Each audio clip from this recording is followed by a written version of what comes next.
Imagine this. You're in your home, the same home where you grew up, where you got married, where your children were born. Outside there are screams. They've been going on for 3 days, but now they're closer. Now they're on your street. Your husband left to defend the walls a week ago.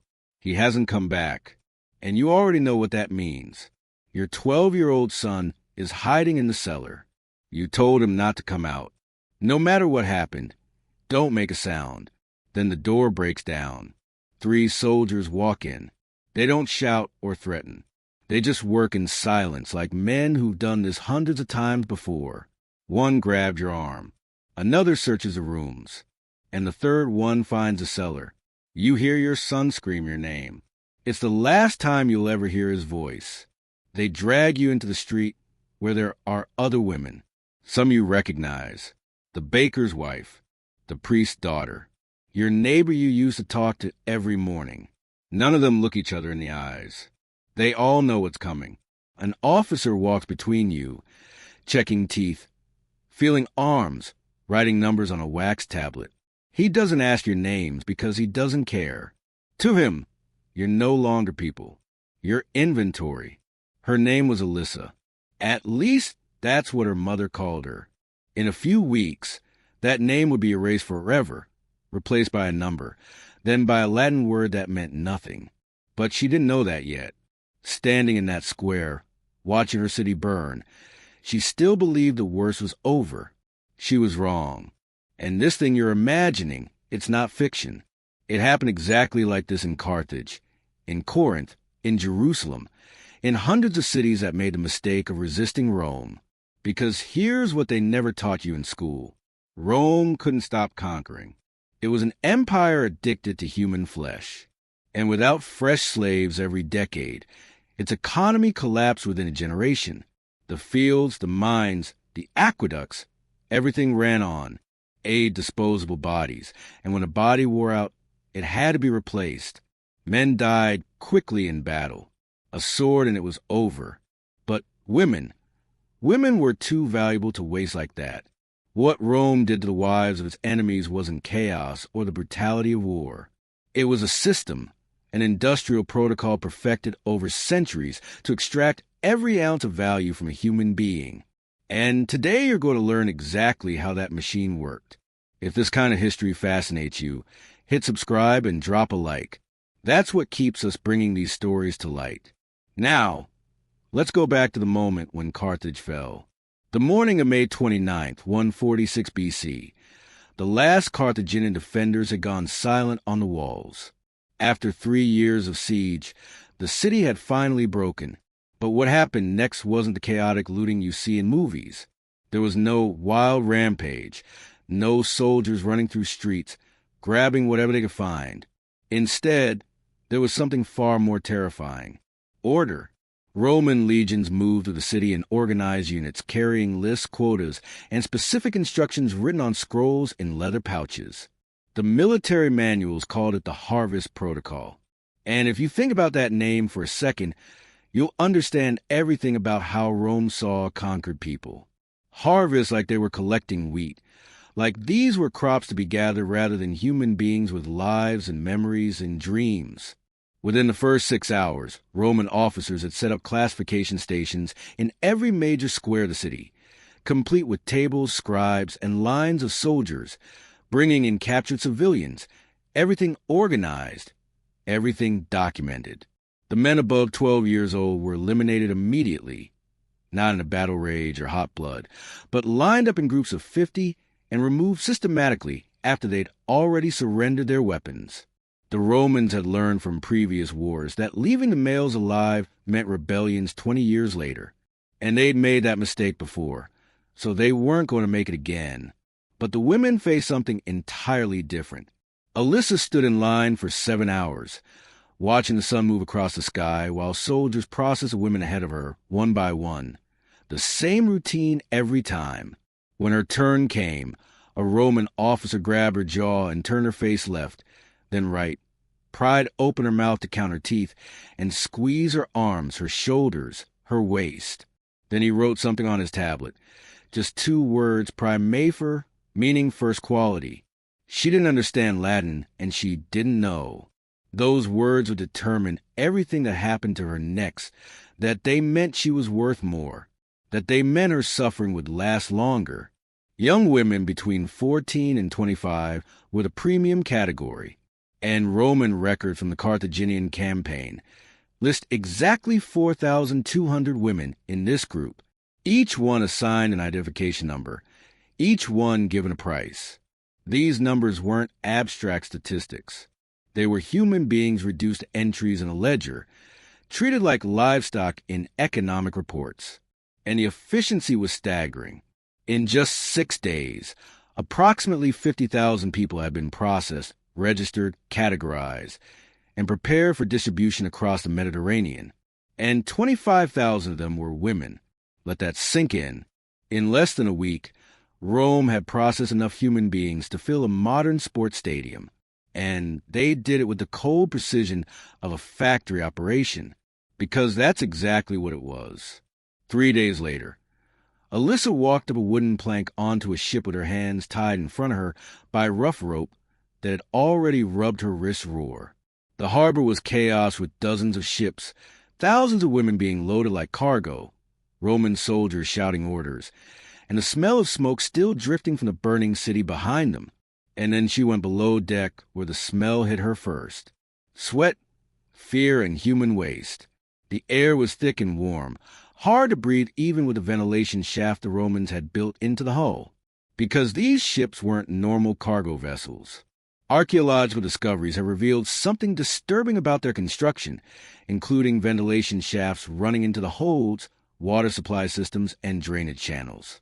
These ships were built specifically to transport people designed to keep human cargo alive during weeks-long journeys across the Mediterranean. They were floating prisons. Alyssa found a spot against the wall where there were already dozens of women, some she recognized from her neighborhood. They didn't speak because there was nothing to say. A sailor came down once a day with a bucket of water and a bag of hard bread, but it was never enough for everyone. And the Romans designed it that way on purpose. By creating scarcity, they created competition, letting the prisoners fight among themselves for crumbs, which kept them too busy to think about resistance. The ship captains kept detailed logs during these voyages, recording the physical condition of their human cargo at regular intervals, noting who was getting sick, who was losing weight, who was giving up around the 3rd week. Alyssa stopped counting the days, stopped thinking about Carthage, and stopped remembering her son's face. That was the goal. Mortality during transport averaged around 15%, meaning 1 out of every 7 women loaded onto those ships never reached the other side, and the Romans considered this an acceptable loss, just a cost of doing business. Those who died were thrown overboard, their deaths recorded in the shipping logs alongside damaged cargo and spoiled supplies. Same column, same bureaucratic indifference. When the ship finally reached Ostia, Rome's main port, Alyssa had been at sea for 26 days, weighing less than she had since childhood. With infected wrists where the ropes had cut them. But she was alive, and she didn't know yet that being alive was going to be worse. Why do you think this part of Roman history gets left out of the textbooks? Let me know in the comments.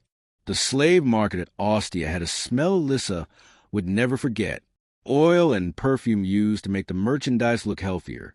Sweat from hundreds of bodies packed into holding cells, and something else underneath. Something like fear given physical form. Before the auction, they prepared her by stripping off what remained of her Carthaginian clothes and burning them in front of her, then giving her a simple tunic that marked her as property. They washed her, fed her just enough to take the edge off her starving appearance, and rubbed oil into her skin to make it shine. A dealer inspected her one more time, checking for any defects that might lower her price, then nodded with satisfaction at what he saw. And then they brought her to the platform.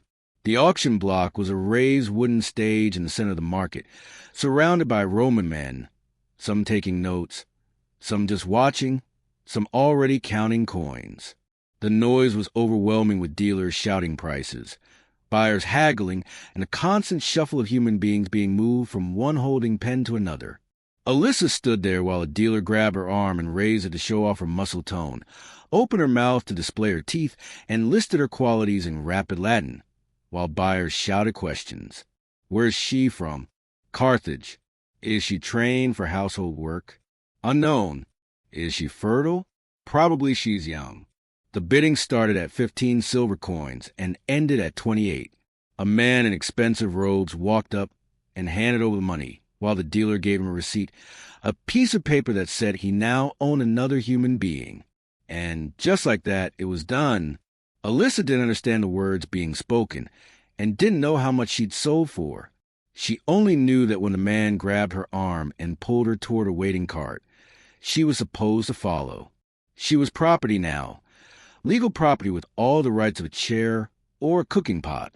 The man who bought her didn't look cruel, and he didn't look kind either. He looked like someone who just completed a transaction, nothing more.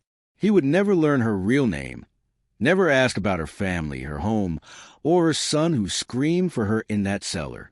To him, she wasn't a person with a history. She was an investment, a tool, a thing.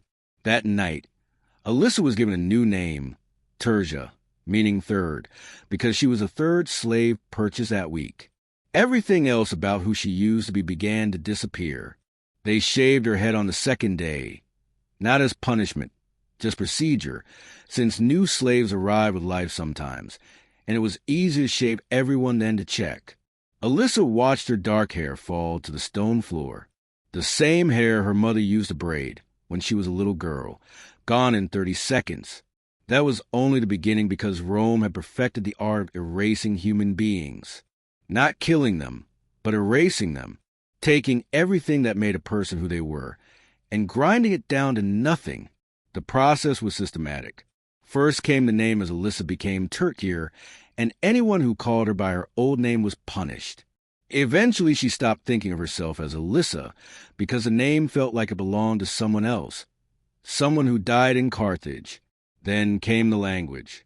She was forbidden from speaking Punic, her native tongue, and other Carthaginian slaves in the household were kept separate, so there would be no shared language, no shared memory. Then came the religion. Her small amulet of Tanit, the goddess her mother had prayed to, was found and destroyed, and she was told Roman gods protected this house now, that she would honor them or face consequences. Then came the memories themselves, and this was the cruelest part. Rome didn't just want obedient slaves. They wanted slaves who forgot they had ever been anything else. Tertia was forbidden from talking about Carthage, about her husband, about her son. At first, she held on to those memories, desperately, replaying them in her mind at night when no one could see. But years passed, and the memories became harder to reach. She would try to picture her son's face, and find only fog. Try to remember her husband's voice, and hear only silence. After 6 years, she realized she had stopped trying. Some women were taken to specialized facilities, places designed for what the Roman records called transformation. Archaeological excavations have uncovered these buildings with small rooms containing restraining equipment and drainage systems, evidence of industrial scale, psychological destruction. The programs lasted about 6 months, long enough to ensure pregnancy. Children born from these forced unions became property of the Roman state, living evidence of conquest, and some did not survive infancy if they resembled their mothers too closely. Those who survived were raised as Romans, never knowing their mother's true names or origins. The system had one goal: complete erasure, transform a human being with a history, a culture, and a family into a blank tool that existed only to serve Rome. And it worked. 20 years after Carthage fell, Tertia barely remembered the girl who had once been called Alyssa. That person felt like a dream, something that happened to someone else long ago in a city that no longer existed. But here's the darkest truth of all. Rome didn't do this because Romans were uniquely evil. They did it because they had to. The Roman economy was structurally dependent on slavery at a level few people understand. At the empire's peak, between 25 and 40% of the Italian population were slaves, and Rome itself had around 400,000 slaves out of 1 million inhabitants. The great agricultural estates that fed the legions ran entirely on slave labor. The mines that produced the silver to pay the soldiers used slaves until they dropped dead. And the aqueducts, roads, and construction projects were all built on disposable human bodies. Without this endless supply of free labor, the entire Roman system would grind to a halt.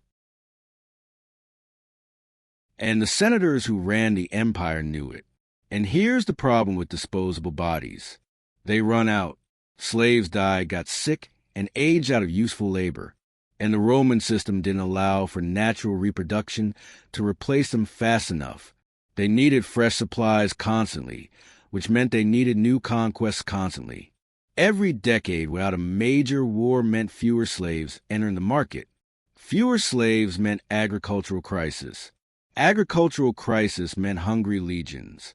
And hungry legions meant political instability. It was a machine that had to keep feeding, or it would collapse. So Rome kept conquering, kept destroying cities, and kept processing women and children into the slavery pipeline, not out of sadism, but out of economic necessity. The addiction metaphor isn't poetic exaggeration. It's structural reality. And when the conquest finally stopped in the 2nd and 3rd centuries A.D., when the border stabilized and new slaves stopped flowing in, the system began to collapse. Slave prices skyrocketed, agriculture failed, and the empire started transitioning to a different system of tenant farmers bound to the land. The end of Roman expansion wasn't just military decline. It was withdrawal, an economy built on human trafficking learning to live without its fix. And the scars of that addiction would last for centuries. The terror created by Roman methods changed everything. Communities across the Mediterranean developed elaborate systems to protect their women, including underground hideouts, networks of caves, and tunnels where families could hide during raids. Archaeological discoveries confirmed these shelters across former Roman provinces from Britain to North Africa. Entire villages were redesigned around the possibility of Roman attack, with secret passages built into homes and escape routes planned for every family. Some parents deliberately marked their daughters' faces to make them less attractive to Roman raiders looking for premium merchandise. Marriage traditions changed too, with some societies arranging marriages for women at younger ages, believing pregnancy might reduce their value to slavers, and some women chose a different path entirely. When the city of Numantia fell to Rome in 133 BC, the surviving women didn't wait to be processed. They threw themselves from the walls and walked into burning buildings, choosing fire over the slave ships. The Romans called it madness, but these women had heard the stories. They knew what waited for them in Ostia, in the markets, in the transformation centers. Death was the only freedom Rome couldn't take away. That choice became a pattern across the Mediterranean.